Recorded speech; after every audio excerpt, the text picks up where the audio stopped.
इन UPSC preparation जब भी art and culture की बात आती है तो एक काफ़ी बड़ा सा हैवॉक क्रिएट होता है हमारे माथे में, क्योंकि आर्ट एंड कल्चर एक ऐसा कॉम्प्लिकेटेड कॉम्प्लेक्स सा सब्जेक्ट है कि हम लोग कितना भी उसे पढ़ लें क्वेश्चंस बाहर से आ जाते हैं या समझ में नहीं आता कि क्वेश्चंस क्या है या किस टाइप का क्वेश्चंस पूछा गया है। बट डू वी नो कि हम लोग सबसे ज़्यादा मिस्टेक क्या करते हैं आर्ट एंड कल्चर पढ़ने में? सबसे बड़ी मिस्टेक ये करते हैं कि पूरी किताब को हम लोग चैप्टर बाय चैप्टर पढ़ते हैं, ठीक है, चैप्टर वाइज पढ़ लेते हैं। तो ये सबसे बड़ी मिस्टेक है हमारी। तो इस वीडियो में मैं यही बताने वाला हूँ कि इस आर्ट एंड कल्चर को अच्छे से इफिशिएंटली कैसे पढ़ें इफेक्टिवली। तो चलिए वीडियो को स्टार्ट करते हैं। तो सबसे पहले जान लेते हैं कि आर्ट एंड कल्चर है क्या। It's simply about the Indian art and architecture, all about, मतलब जो हमारे यूपीएससी सिलेबस में है, पास्ट से लेकर के टिल मॉडर्न इंडियन हिस्ट्री तक का सारा आर्ट एंड कल्चर हमें पढ़ना है। यूपीएससी में क्या सिग्निफिकेंस है, दोनों में पूछा जाता है, प्रीलिम्स में भी मेंस में भी। प्रीलिम्स में भी अब हमारे जो एंशिएंट नेचर के क्वेश्चंस हैं वो ज़्यादातर आर्ट एंड कल्चर से आ रहे हैं, और मेंस में तो हमारा है ही सिलेबस में। तो आर्ट एंड कल्चर को कैसे पढ़ें? So let's take example of a book, Nitin Singhania, market में बेस्ट सेलिंग है, सब लोग पढ़ते हैं। तो चलिए इसी की बात करते हैं। तो आर्ट एंड कल्चर के सबसे पहले तो हमें पता है कि एनसीईआरटीज़ में क्लास 11th का फाइन आर्ट्स पढ़ना है, वो आपने निपटा दिया। बट एक चीज़ आप नोटिस करना कि आर्ट एंड कल्चर में ज़्यादा डेट्स पर आप मत जाना कि आप प्री हिस्टोरिक टाइम पे जा रहे हैं, आप मेसोलिथिक, नियोलिथिक, शैलोलिथिक टाइम पे जा रहे हैं। इतना डीप में ये सब क्वेश्चंस नहीं पूछा जाता है आर्ट एंड कल्चर में, ठीक है। आपने क्लास 11th का फाइन आर्ट्स को निपटा लेना है, उसके आप जितना शॉर्ट से शॉर्ट नोट्स हो सके उन नोट्स को बना लेना है, उसे ख़त्म करना है। अब आते हैं हमारे नितिन सिंघानिया पे।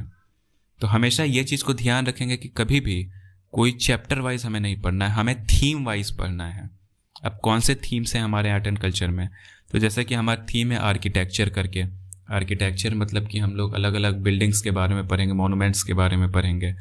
तो आर्किटेक्चर किस तरह से पढ़ना है कि सबसे पहले हम लोग इंडस वैली से स्टार्ट करेंगे। इंडस वैली में आर्किटेक्चर कैसा था, फिर मौर्यन पीरियड में कैसा हुआ, फिर गुप्ताज में कैसा हुआ, पोस्ट मौर्यन में कैसा हुआ, फिर मुगल्स पीरियड में कैसा हुआ, द्रविड़ा आर्किटेक्चर, विजयनगरा आर्किटेक्चर, या फिर मॉडर्न टाइम्स में ब्रिटिश आर्किटेक्चर।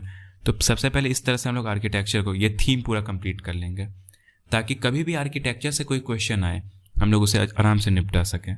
फिर स्कल्पचर, दूसरा थीम हमारा स्कल्पचर से, मतलब ढेर सारी मूर्तियाँ वगैरह या क्या, मतलब पॉटरीज वगैरह जो इंडस वैली सिविलाइजेशन से मिली थी। सिंपली इसे भी हमें वैसे एरा वाइज बांटना है। इंडस वैली से स्टार्ट करना है, मौर्यन गुप्ता होते हुए मॉडर्न इंडियन टाइम तक। फिर हम लोग अपने पेंटिंग्स को लेंगे, पूरा पेंटिंग्स ख़त्म करेंगे कि किस एरा में कैसा पेंटिंग्स था। कॉइन्स को लेंगे, कॉइन्स कब डेवलप हुआ, इन सब चीज़ों को, मतलब जितना भी चीज़ें, इन चीज़ों को ख़त्म करना है, पास्ट को। उसके बाद फाइनली हम लोग लास्ट में जो हमारा सबसे थीम है वो आता है dances, classical dances, classical music, theatre, ये सब चीज़, ये development of modern Indian languages. तो ये सब हमें कुछ नहीं करना है, बस एक एक ऊपर से रीड ले लेनी है।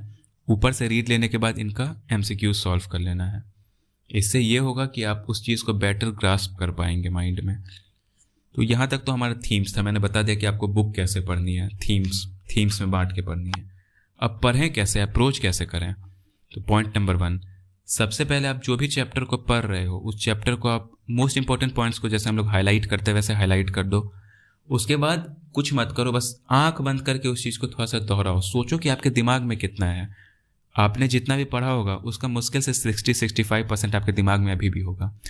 उस 60-65% को आप एक रफ नोटबुक पर लिख लो, या आप अपने मेन नोट्स में भी लिख सकते हो। उसके बाद फिर वापस उस बुक को देखो, वापस देखो कि आपने कितनी चीज़ों को छोड़ दिया है। जिन चीज़ों को आपने छोड़ा उसे आप दोबारा पढ़ो। फिर आंख बंद करके सोचो कि आपको चीज़ याद है कि नहीं, दोबारा उन्हें लिखो। मैं ये इसलिए बोल रहा हूँ बिकॉज आर्ट एंड कल्चर में ऐसा अंडरस्टैंडिंग वाली कोई चीज़ नहीं है, ऐसा कॉन्सेप्चुअल कोई चीज़ नहीं है जो कि समझना हो, जो काफ़ी टफ है। नहीं, इट्स ऑल अबाउट रिटेंशन। आप रिटेंशन कितना कर पा रहे हो किसी भी पर्टिकुलर टॉपिक का, क्योंकि as we all know that काफ़ी अजीबोगरीब नाम है हमारे इसमें, तो इसलिए आपको रिटेंशन करना पड़ेगा हर एक नाम का, हर एक थीम का। So just do it. After that make very short notes. For example अगर मैं बता रहा हूँ इंडस वैली सिविलाइजेशन के बारे में, तो मुश्किल से एक A4 शीट के आगे और पीछे 2 पेज में आपका नोट्स बन जाना चाहिए, एक पन्ना के 2 पेज में, इससे ज़्यादा नहीं। मौर्यन है तो मुश्किल से 3 से 4 पेजेस में मौर्यन ख़त्म करना है।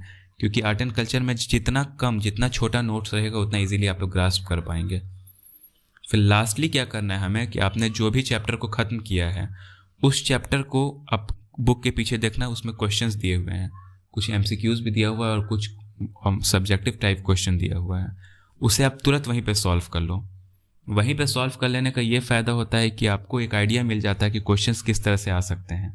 आप UPSC का PYQs उठाओ, वहाँ से सॉल्व करो, देखो चेक करो कि आपने कितना पढ़ा है, कितना ग्रास्प किया है, because this is a subject of grasping only. Okay, जितना ग्रास्प कर पाओगे उतना फ़ायदा है।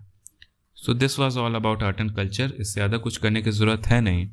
याद रखना है तो काफ़ी रट्टा मारते रहो और तो कोई ऑप्शन है नहीं इसका alternative. So thank you so much guys. अगर आपको ये वीडियो पसंद आई तो हमारे वीडियो को लाइक करें, चैनल को सब्सक्राइब करें और शेयर ज़रूर करें।